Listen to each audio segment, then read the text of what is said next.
redes sociales, que la gracia y la paz del Señor sobreabunde en cada uno de ellos. Y de la misma manera a los que hoy están presentes acá en casa, sean bendecidos y bienvenidos en el nombre del Señor. Como estamos, el día de ayer tuvimos una actividad muy hermosa de parte de la Alianza Cruz de Gracia y varios de los jóvenes que comparten acá en casa estuvieron en aquel lugar, se gozaron, se divirtieron, aprendieron, escucharon la palabra. Y de la misma manera los hombres que estuvieron ayer aquí también trabajando en casa, dijeron que comieron carne asada, eso lo dijo el bueno, comieron carne asada, y todo ese asunto para los que estaban acá. Lamento haberme perdido eso, pero yo no estuve, no puedo certificar ese asunto, yo no estuve después con los jóvenes, tuve que llevar a algunos de los muchachos, pero nos alegramos en Dios. Nos alegramos en el Señor con todas las cosas que suceden dentro de casa.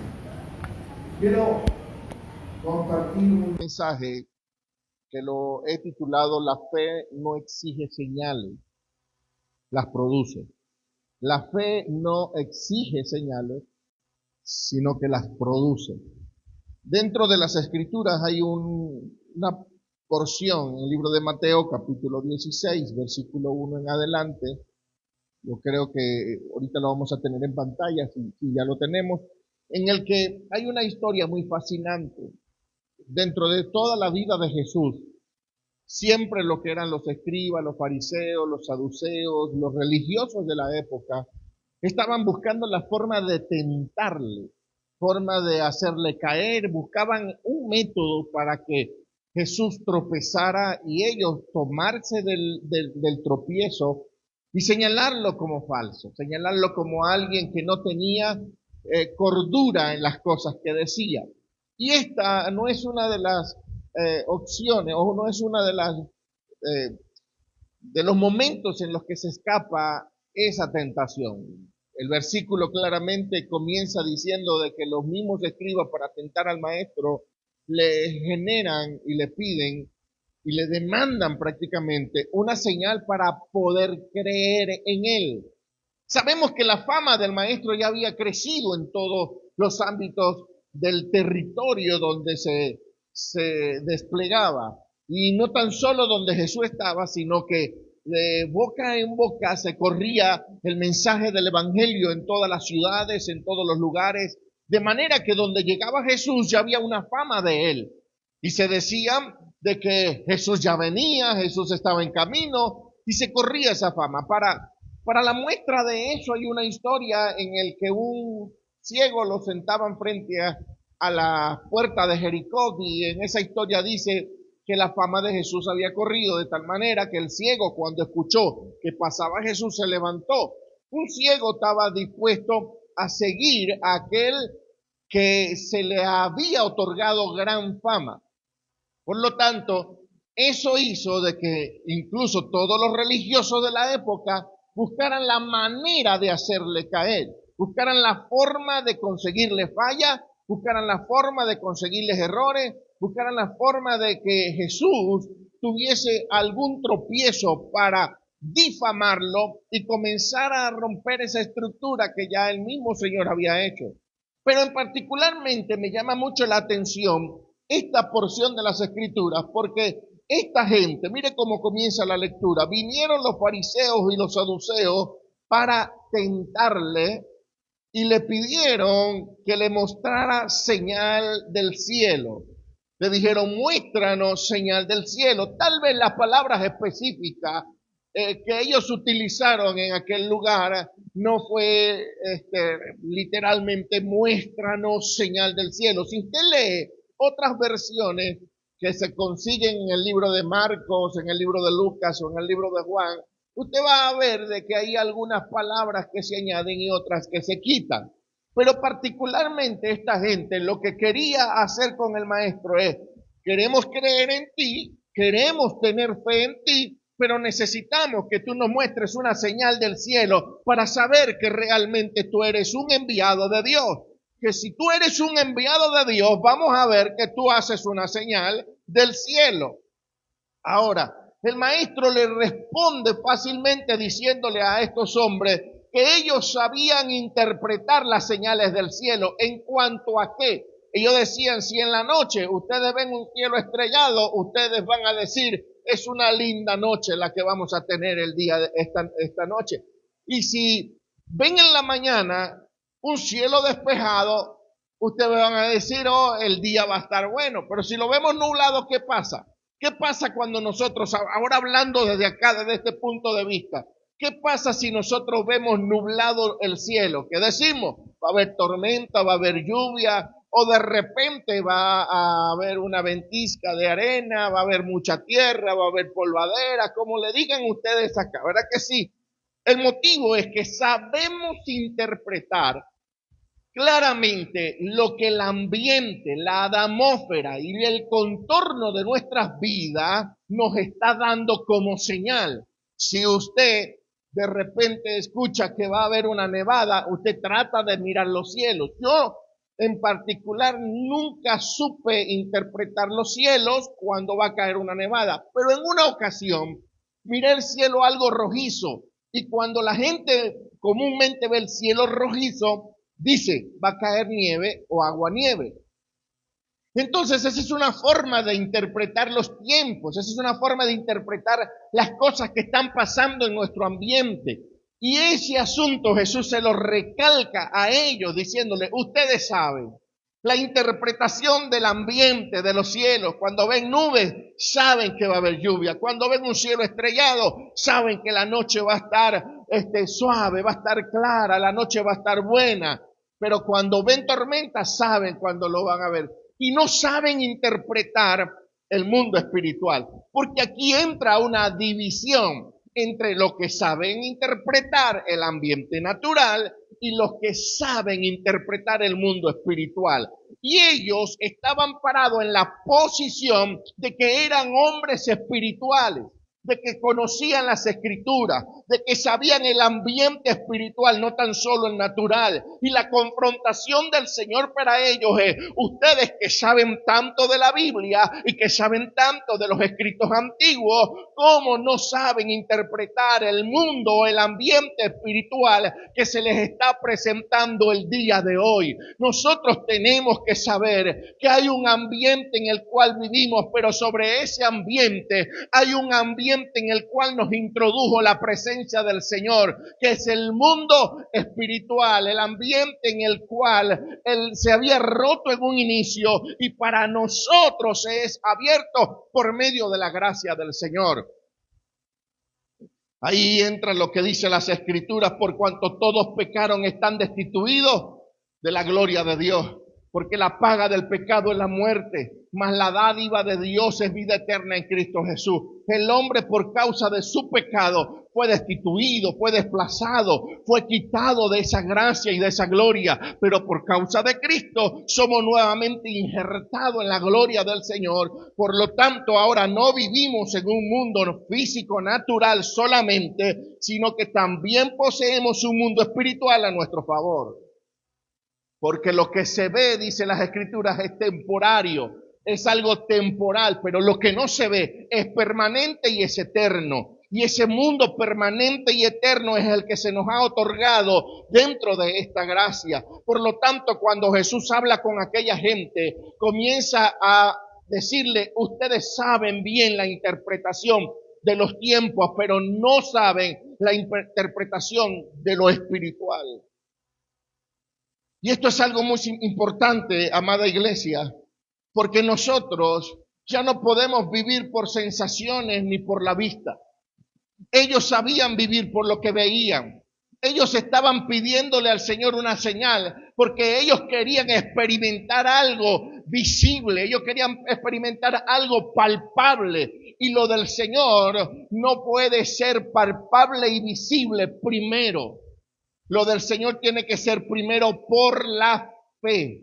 Yo tengo primero que creer para poder ver, no tengo que ver para poder creer. Y eso el Señor se lo recalca a ellos, le dice, no, los asuntos que ustedes quieren no son como ustedes los están pidiendo. Ustedes están pidiendo mirar algo para poder creer en mí. Y hoy en día, muchas de las personas que han creído porque creen solamente en el Señor y no porque el Señor haga algo especial en su vida. Yo en lo particular creí a los 14 años. El Señor no me sacó del alcoholismo, el Señor no me sacó de las drogas, el Señor no me sacó del bajo mundo, el Señor no me tuvo que sacar de ningún lado, solamente de la casa.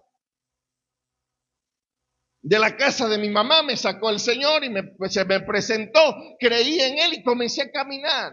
No tuve que andar en algo malo para decir es que yo necesito al Señor. No, necesitamos al Señor.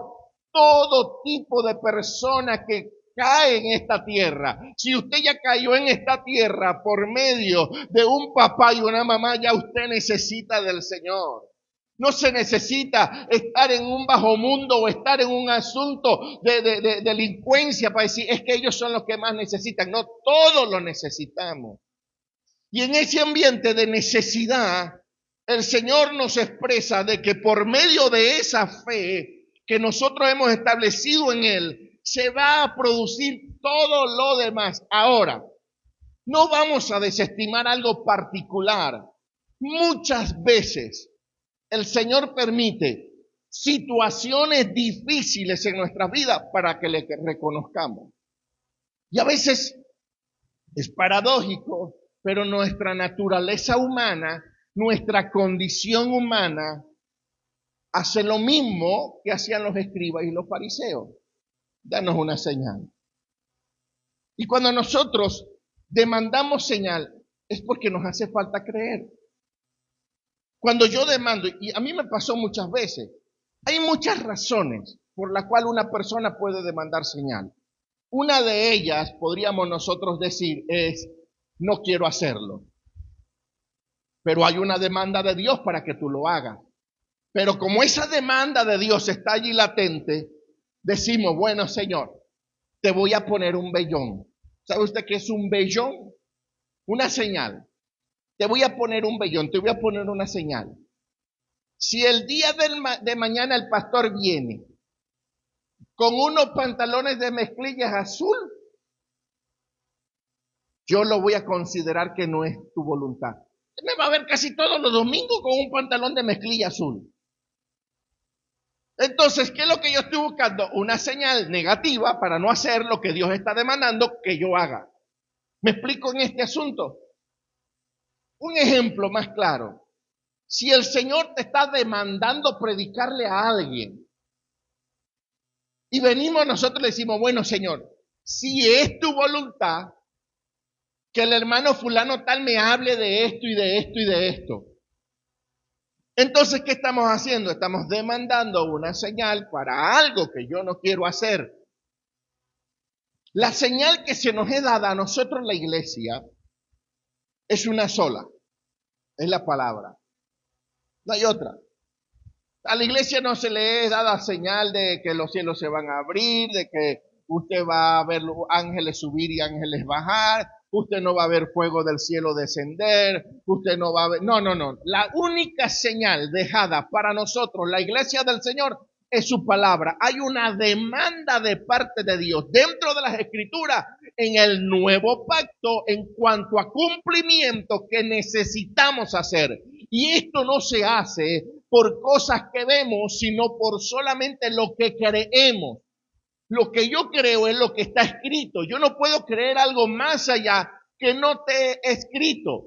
Y aquí hay una lucha muy personal que yo tengo. Hay algo que yo batallo, hermano. Yo peleo mucho con la gente que llega diciéndome, Dios me llevó al infierno y luego me llevó al cielo. Mire, hubo un testimonio de, creo que eran 7 jóvenes. 7 jóvenes que el Señor los llevó al infierno y le mostró el infierno y todo aquel asunto. Usted sabe la realidad de esos 7 jóvenes.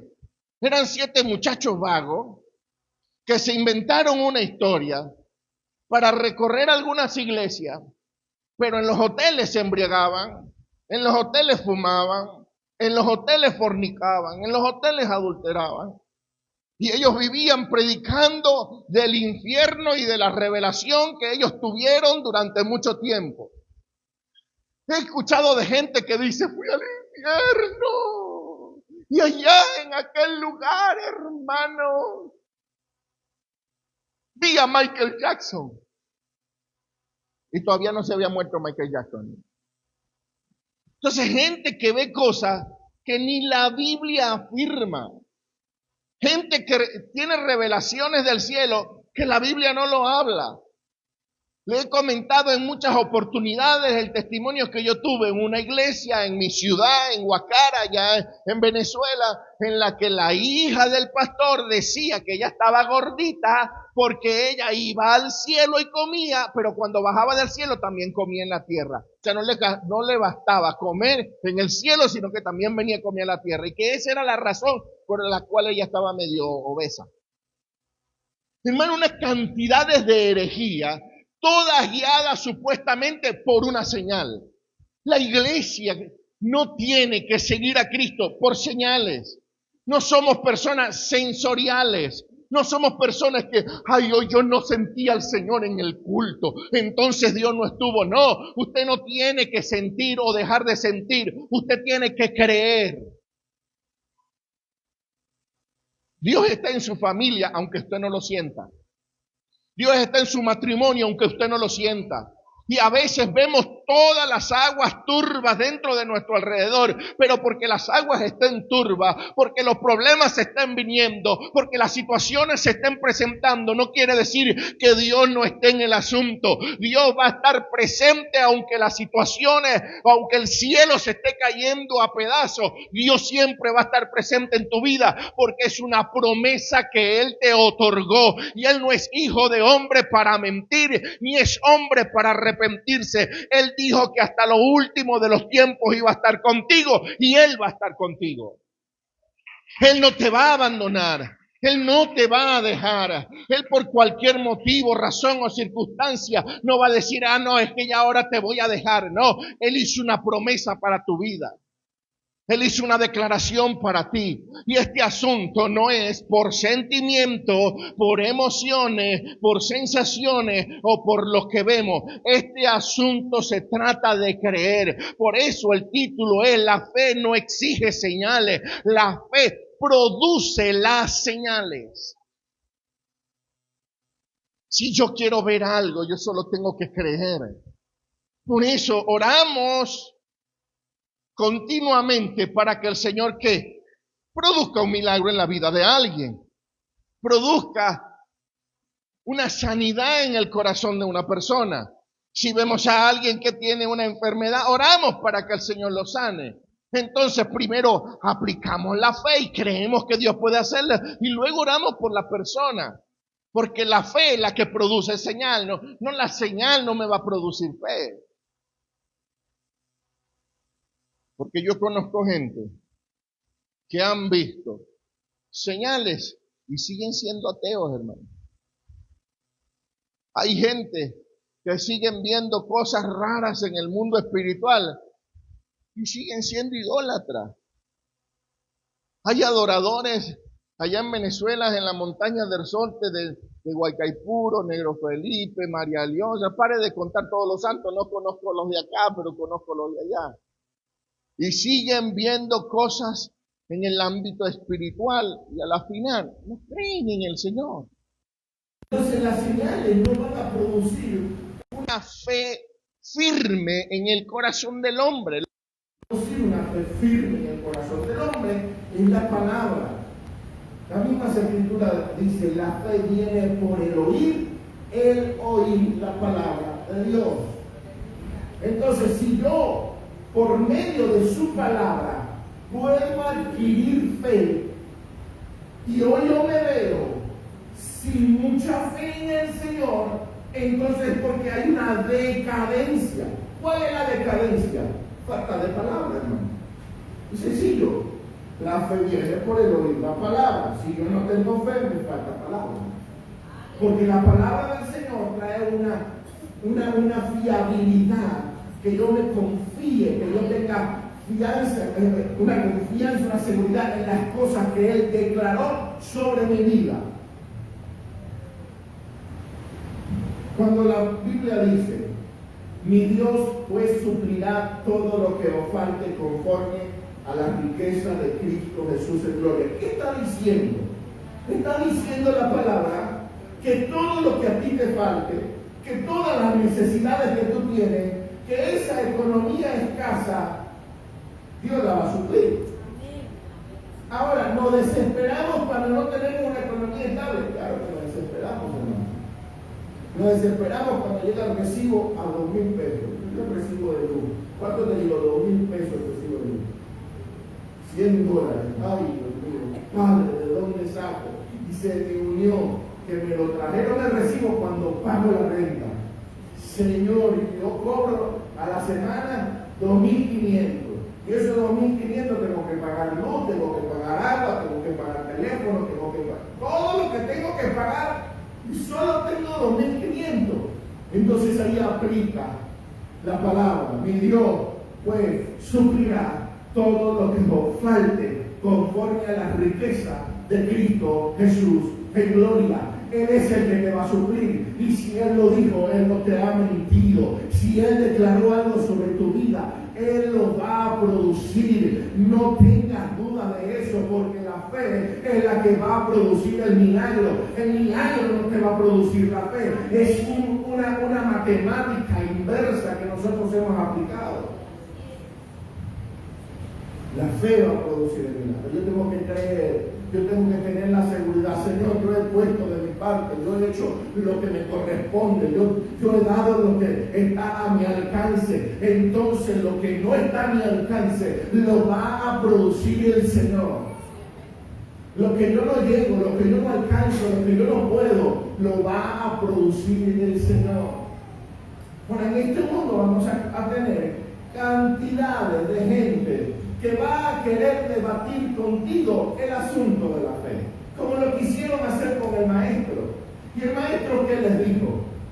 ¿Qué le dijo el maestro? La única señal que les va a ser dada a ustedes, y denominó, o los tildó, le puso una tacha, le dio un sticker a aquella gente, le dijo, ustedes son una generación de pecadores, de adúlteros. Mire lo que dice. Mas él respondió y le dijo, cuando anochece, dice, fue el tiempo, porque el cielo tiene arreboles. Y por la mañana, dice, hoy habrá tempestad, porque tienen arreboles el cielo. Arreboles el cielo nublado. Dice, hipócrita, que sabéis distinguir el aspecto del cielo, mas las señales de los tiempos no podéis. La generación mala y adúltera. ¿Quiénes son los que se van a levantar en contra de la fe que tú has establecido en este tiempo? Se va a levantar una generación mala y adúltera. Y la palabra adúltera va pegada, muchas veces la mezclamos o la ligamos a una relación íntima, que sí está bien, pero no es tan solo eso. Una generación adúltera es una generación que desvincula, que adultera. Entonces, ¿se ha tomado una Coca-Cola adulterada? O sea, usted agarra la Coca-Cola y le echa algo que la está adulterando, ¿verdad que sí? Y usted a mí no me dé Coca-Cola con agua, usted me la va a dar con piel. Si usted agarra una bebida y le echa algo más a esa bebida, fuera de lo que es la esencia de la bebida, usted la está adulterando. Cuando el Señor le dice que ustedes son una generación adúltera, es de que ellos añadían o quitaban la esencia de lo que era la palabra del Señor para aquel tiempo. ¿Y cuántas personas, aquí les va, cuántas personas en nuestro tiempo no hacen lo mismo? Le añaden o le quitan a la misma palabra del Señor solo para adulterarla y poder enseñar lo que Dios quiere. Y poder enseñar. Y ese es el gran problema que hoy manejamos. Adulteramos las escrituras para debatir con la fe que otros tienen. adulteramos las Escrituras para debatir con la fe que tú posees. Y tú no necesitas debatir con nadie por creer en Cristo. Tú solamente tienes que creer y punto. Que nadie te saque de lo que es la fe en el Señor. Y si en algún momento necesitas defender tu fe, lee las Escrituras, ahí está todo para defenderla. Lee la palabra, que ahí está todo para poder defender la fe que nosotros tenemos en el Señor. Este no es el tema en específico en cuanto a la defensa, pero lo que yo quiero especificar en esta hora es que continuamente nosotros vamos a tener una batalla en este mundo por causa de nuestra naturaleza humana que demanda continuamente señales. Y aquí nosotros no podemos andar por señales. Señor, si eres tú el que me estás trayendo a la iglesia, por favor, mándame una señal. No, es Dios el que te trajo. Tú no tienes por qué pedir una señal. Señor, si eres tú, yo le predico a aquella persona. No, hay una demanda en la Biblia para que tú le prediques a todo el mundo. No tienes que estar pidiéndole señal al Señor. Señor, si eres tú que me estás pasando por esta prueba, por favor, mándame una señal. Dios no te va a mandar señales por las pruebas que estás viviendo, porque Él, aunque estés en pruebas, te lo dije, Él prometió andar contigo. Aunque andes en el fuego, yo estaré contigo. Aunque andes en las profundidades de las tinieblas, el Señor va a estar contigo. Aunque el justo cayera y estuviera en el polvo, del polvo el Señor lo va a levantar. Del polvo el Señor te va a sacar. No hay una condición humana en la que Dios no se pueda meter. En todas tus condiciones Dios se mete. Solo creerle. Este es un asunto de fe. Este es un asunto de creer. Y en una ocasión, ya por ahí concluyendo, en una ocasión les hablé que a veces nosotros confundimos los términos de fe. Conseguimos lo que es fe natural. Una fe natural es aquella fe que yo coloco en las cosas que yo veo, las cosas que yo sé que van a pasar. Fe natural es que usted ve las nubes y sabe que por las nubes va a caer un aguacero en algún lugar de la tierra. Es aquella nube. Quizá no cae acá, pero cae en el centro o cae para los parajes, pero de que va a caer agua, va a caer agua. Eso son fe natural. Una fe natural es que usted agarra el recibo de la luz, va a apagarlo y no le van a cortar la luz. Eso es una fe natural. Usted sabe que no le puede cortar la luz porque usted pagó. Son fe naturales, es la fe que todo el mundo maneja. Ahora, la fe que se le denomina fe salvadora es la fe que nosotros colocamos en Jesús. Creo en el Cristo como Salvador. Y esa fe produce salvación en mi vida. Ahora, a partir de esa fe, a partir de la fe que yo puse en el Señor habita mi vida. Y cuando Él me habita, por medio de la fe del Hijo, no la fe mía, por medio de la fe del Hijo de Dios, que es Cristo Jesús, se produce todo lo demás. Todo lo que el Señor va a producir en tu contorno es por la fe que ya Cristo tiene dentro de ti, y no por la fe que tú produzcas. La fe que tú produces es la fe salvadora, la fe que colocaste en Cristo, que te salvó y te introdujo a su reino, que a partir de ese momento vives bajo su gracia. Pero a partir de ese tiempo hay una fe la cual la produce el Hijo de Dios en nuestras vidas. Es el fruto que damos por medio de haber creído. Y a partir de allí todas las cosas el Señor las va engranando a tu favor, aunque tú no lo veas de esa forma. Miren algo. Para mí como venezolano, se me hacía difícil entender que Dios estaba provocando una crisis en un país para traerme a México.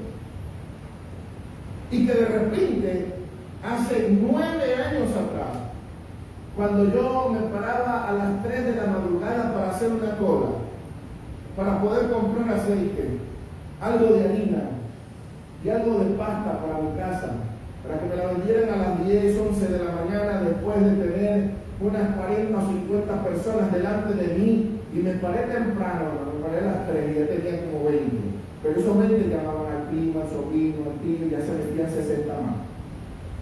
Y en esa fila yo nunca pensé que Dios estaba provocando algo en mi entorno que yo no había entendido, yo no había visualizado. Y por un evento como ese, por un evento, y muchas veces lo conté no acá en casa, por un evento que tuve con mi hijo agarrado de mano, tenía 6 años de edad, voy caminando por la calle, llevo solo el dinero para comprar 1 kilo de harina y él me pide un helado. Imagínense, usted va caminando con su hijo, está en la galería y le dice, quiero un helado. Y pensar, hermano, entre gastar para comprar tu harina, para hacer arepa, o comprar el helado al niño. Y así como usted está pensando hoy, lo pensé yo aquel día. Y tuve que con el corazón en la mano decirle, hijo, no tengo, no hay para un helado. Y cuando me hicieron la propuesta de venirme a México, créame que lo pensé, hermano. Créame que me costó, le decía, dejar mi tierra y mi parentela, a irme a una ciudad que no conozco, que no sé quiénes van a estar allá, que no sé quién me va a recibir, que no sé cómo me van a tratar, que no sé cómo voy a ser percibido en aquel ambiente. Me costó.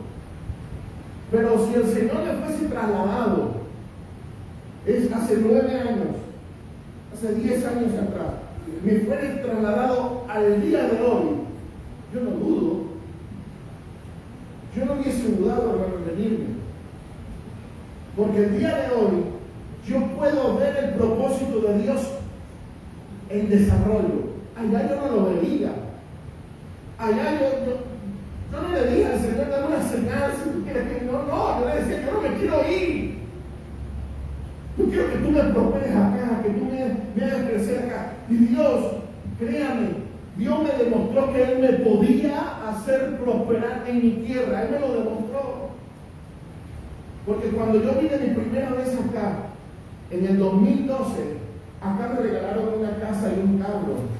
Y yo le dije, Señor, yo no quiero casi carro acá, yo quiero que tú me lo regales en Venezuela. Y cuando llegué a Venezuela, llegó un hermano y me dijo, pastor, usted no tiene carro. No tengo carro, aquí tiene. Y me regaló un carro. Así en la mano me lo puse. Recuerdo que la vez que me tocó regalar el carro, porque Dios me dijo, ahora regálalo.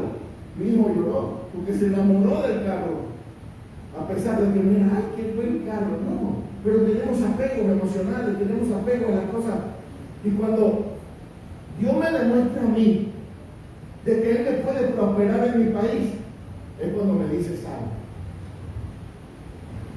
Yo no me quería ya.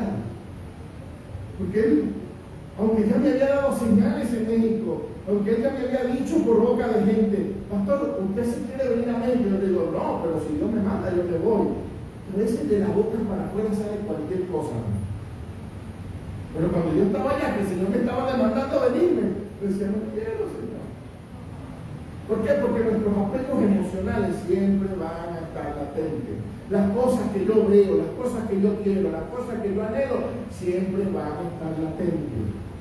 Pero la fe es aquello que le depositamos en el Señor. Está bien, Señor, yo voy a hacer lo que tú me estás demandando sin poner pero. Y el pasaje de avión, yo creo que uno de los testigos de este asunto es el verbo. El día que cumplí los 6 meses en México, que tenía mi boleto de vuelta en mis manos, yo estaba sentado en la sala de la casa de él, llorando, porque se estaba despegando un avión para Venezuela. Y yo me estaba llorando. Perdón. Son cosas que quizás no puedo recordar sin tener sentimientos de emoción. Y ese día entendí, ese día pude entender que Dios me estaba plantando en este país. Y con lágrimas me estaba desprendiendo de una nación llamada Venezuela. Y con lágrimas me estaba sujetando a una nación llamada México. Y decía, bueno, Señor, ahora de tus capillas sea lo tuyo. Para mí es imposible ver a mi esposa y el niño acá. Para mí era algo difícil verlo porque las circunstancias siempre te van a decir lo contrario. Pasaron cosas que me decían, ya el fracaso está, ya no vas a lograrlo, ya no vas a poder. Los que estuvieron conmigo desde el inicio saben todo lo que yo viví, lo que pasé. Saben el tiempo que yo estuve sufriendo y padeciendo quizás por situaciones muy duras. Llamo a mi esposa y le digo que se venga y a ojos cerrados le digo, vaya mi novio. Y no quería al principio, pueden hablar con ella y le contaré el testimonio completo de todas las cosas que ella vivió. Pero a los 10 meses, gracias a las finanzas del cielo, no las mías, hermano, no las mías. Un hombre inconverso en el lugar donde trabajaba en la central de abasto, le dije, présteme. Digo, ¿cuánto necesita? El pasaje me sale de 22,000 pesos, el de mi esposa, el de mi hijo y el de mi cuñada. Me dijo, te voy a dar 12,000 pesos. ¿Está bien? Sí. Y el resto me lo prestó Humberto. Y con eso logramos traer a toda mi familia. Fue toda una odisea, hermano. Pero ¿a dónde voy con todo este asunto?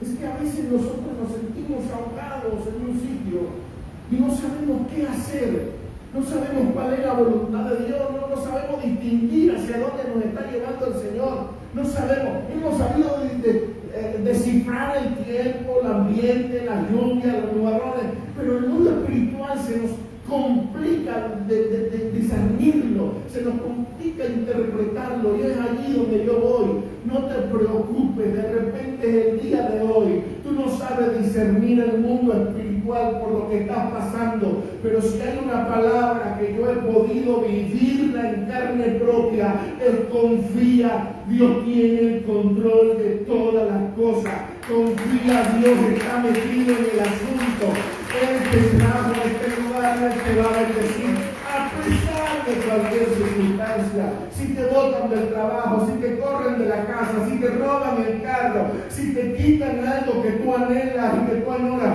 no te preocupes, lo que Dios está haciendo, tú no lo vas a comprender en el momento de la tribulación, pero lo que sí sabemos es que cuando Dios te lleve al lugar que Él ha preparado para ti, te vas a sorprender y le va a dar la gloria y realmente vas a reconocer que por algo Dios te procesó, por algo Dios te tuvo que pasar para que el día de hoy tú estuvieras en la posición que Él quiere que estés. Entonces nos preguntamos por qué me tocó esta iglesia. Pues nos podríamos preguntar por qué tuve que recorrer 4 y 5 iglesias para llegar a esta. O por qué la primera que llegué fue esta. El propósito de Dios estuvo desde el inicio que tú comenzaste a pensar en lo que Él estaba haciendo en tu vida y a veces no entendías, pero hoy te quiero decir que aunque no entiendas, confíes. Aunque no comprendas, ten tu fe ferviente y firme en las cosas que Dios estableció para tu vida. Porque aunque te sientas rechazado, rechazada, que aunque te sientas solo, que aunque sientas que no tienes respaldo ni apoyo, aquí el que te llamó es el único que interesa. El único que importa fue el que te llamó, ni siquiera yo. Yo no importo en tu vida, importa más el Señor. Si el Señor te ha llamado, Él te va a apoyar en todo. Él te va a guardar, Él te va a cuidar. Miren algo. En una ocasión, y con esto sí concluyo, no he terminado mi predicación, de repente la termino la otra semana. A veces, no siendo creyentes, no teniendo a Cristo en nuestras vidas, a veces nos pasan cosas sorprendentes. Y la única razón por la cual pasan cosas sorprendentes en la vida de personas que no tienen a Cristo es el propósito de Dios. La Biblia dice que hemos sido llamados por Dios desde antes que este mundo fuera fundado y establecido. Y si este mundo fue fundado y establecido hace muchísimo tiempo, yo solamente tengo 30 y 43 años, ya tengo que quitar un poco de edad. Si usted, bueno, voy a hablar de usted, si usted tiene 30 años y el mundo tiene 7.000 años de fundado, 8.000 años de fundado, hace 8.000 años ya Dios había pensado en ti. Y hace 8.000 años Dios había pensado librarte aunque tú no creyeras todavía en Él. Aunque tú todavía no creías en el Señor. Dios te libró del accidente en el carro, Dios te libró del accidente en la moto, Dios te libró del accidente en cualquier ámbito de vida. Dios te libró de que te cayeran a tiros, Dios te libró de un secuestro, Dios te libró de un asesinato, Dios te libró de algo. ¿Por qué? Porque su propósito te mantuvo con vida. Su propósito te mantiene en pie. Y su propósito te trae hoy. Para que reconozcamos lo que Él es para nosotros. Y en el tiempo cronológico nos damos cuenta que Dios tiene un plan con nuestras vidas. En el tiempo cronológico. Pero en el tiempo kairos, es el tiempo eterno de Dios. Ya Dios lo había visto. Ya Dios lo había planificado. Ya Dios lo había establecido. El día y la hora en que tú vas a reconocer el sacrificio de la cruz para tu vida. Y ese día y hora no es cuando un pastor ora por ti y te hace un acto de fe, como muchas iglesias lo hacen. No, ese día es el día que yo en mi mente y en mi corazón reconozco que Cristo es Señor. Cuando yo reconozco que Cristo es Señor, ese día fue sin precedencia en este mundo. Fue el día que yo reconocí a Cristo en mi vida. Yo recibí una oración de fe a los 14 años, pero reconocí realmente a Cristo en un promedio de mis 24, 25 años, porque entré en el entendimiento de quién era Cristo en mí.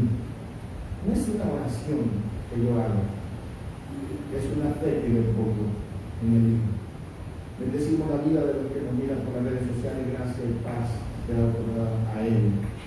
Vamos a colocarnos en pie, amado.